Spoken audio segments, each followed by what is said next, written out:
Move it up, move it up, move it up. We got cattle to listen. Herd. I was going to say you talk to cattle that way too? I do, yes. The Stampede is here. Where's the Stampede? There's anyone here from the Stampede group, Team 1280? No, they must be outside preparing for their event. Yeah, they come up in a little while. Yeah. They're up in about a half hour. Half an hour. Okay, Robo-Buffs are out of the water, so they have 5 minutes to clean up. And in a few minutes, we're going to be seeing the nerds, sort of the cousins of the typewriter repairmen. I know for a fact that some of the students on the Nerds team were associated with the typewriter repairmen. I once had dinner with these guys about 2 years ago in Phoenix, preparing for one of the first competitions. And one thing about the Nerds is we talked about math while we ate dinner, and then there's this one kid, and they won't identify him, but he was what's the word, expulsing milk from his nasal, and I thought anyone that loses that kind of self-control is exactly the kind of person I want to work for me at NASA, because the guy was just incredibly smart and didn't really care what was coming out of his face. So the Nerds, you guys are awesome. I love you. I think that you're gonna be very interesting to watch, and just if you have dinner with them, just make sure you bring lots of math homework, because that's what they do when they eat dinner, is math. You're kidding me? Well, I was there, so they did math. They're very brilliant, all very brilliant. Excuse me. I usually let the waitress do the bill, and then I just kind of check, just if it's within ballpark, I go with it. Why do math? So, Alan, tell us about your background. Where are you from? What planet, for example? Planet San Francisco, and then went in the Navy for 3 years, and then moved out to Arizona and got a college degree and taught elementary school, then taught high school, and you're a teacher. Yeah, oh well, I was. I'm retired now. All right, students. I'm set free. Sorry, I inhaled a Cheez-It. Students, you should, at the entrance to every high school, build a obelisk of your math and science teachers. Tall statues, maybe 6 to 12, 14 feet high, with, acknowledging them for the great contribution. Teachers do it not because they love the pay. They do it because they love the students. There are no more committed people in this country than our teachers. They're underpaid, they're acknowledged, and yet they come every day and they teach you, you crazy little humans, you, and, because of their commitment, you learn the math and you do quite well. So remember, if you don't build a statue in thanks and appreciate your teachers, make sure you, wash their cars and, fan them with, palm leaves and whatever else is appropriate.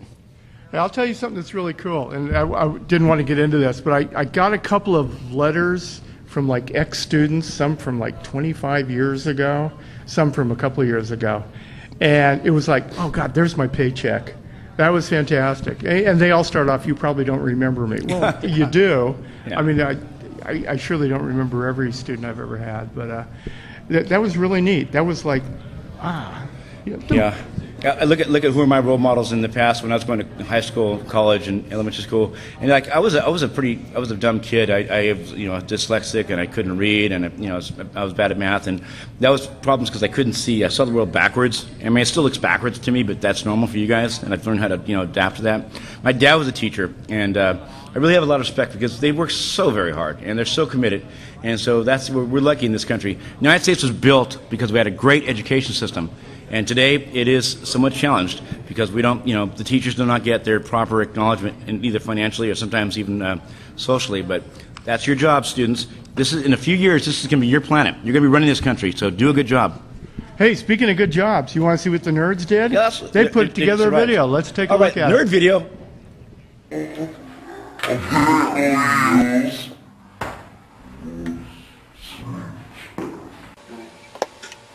Are you going up and down me with that camera? No, I was following the little stick. I could. Right. Smile. No. Smile. No. Smile. I need it. Oh, can I borrow it really quick? Sure. Okay.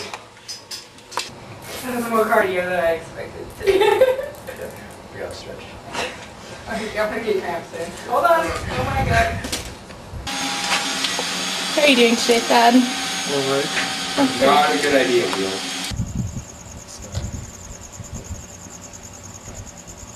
It's very much almost dead. Oh, there it goes.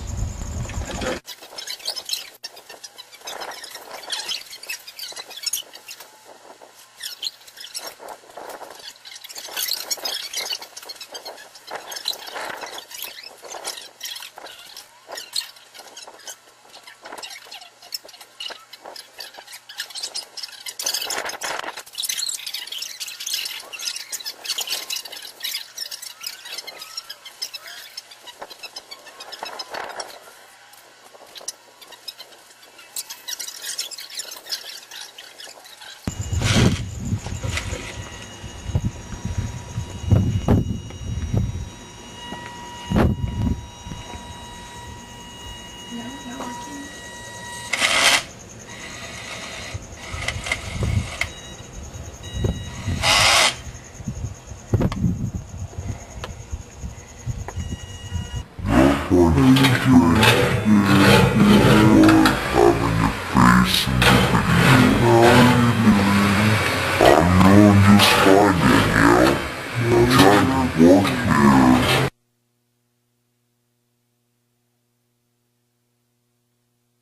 good.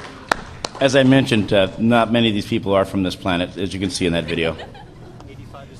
And engineering does need artists and people with the other half of the brain that you were talking about. And actually, again, since the nerds are related to typewriter pyramid, again, look behind their ears and see if you see gills or some form of, some type of evidence that they were, somehow alien race or something transplanted this, Oh, the guy's wearing a ninja outfit.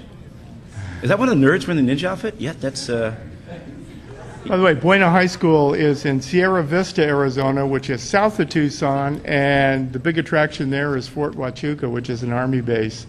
And so a lot of these kids are, you don't want to say it's a rural town because that seems a little cowboy, but a smaller town, one high school, a couple of elementary schools that feed into it. And they've put together quite a robotics program over the last 6 years or so. They have a first team, they have Lego things, they do summer camps for the kids down there, they do the underwater robotics. They've really glommed onto it. So here's a small community that's gone in, really supporting them. It looks like the ninja is preparing to operate the vehicle here. He's probably the driver. Maria, what is the ninja? Is he the driver?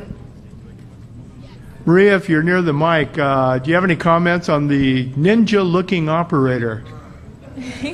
Samurai! A samurai! Not any specific comments, but he looks very interesting. And they also, I don't know if you saw in the video, there's a boat. It's actually a light and an extra camera that they have. It helps them see the whole field, and it provides like a path of light so their ROV can watch and steer their way.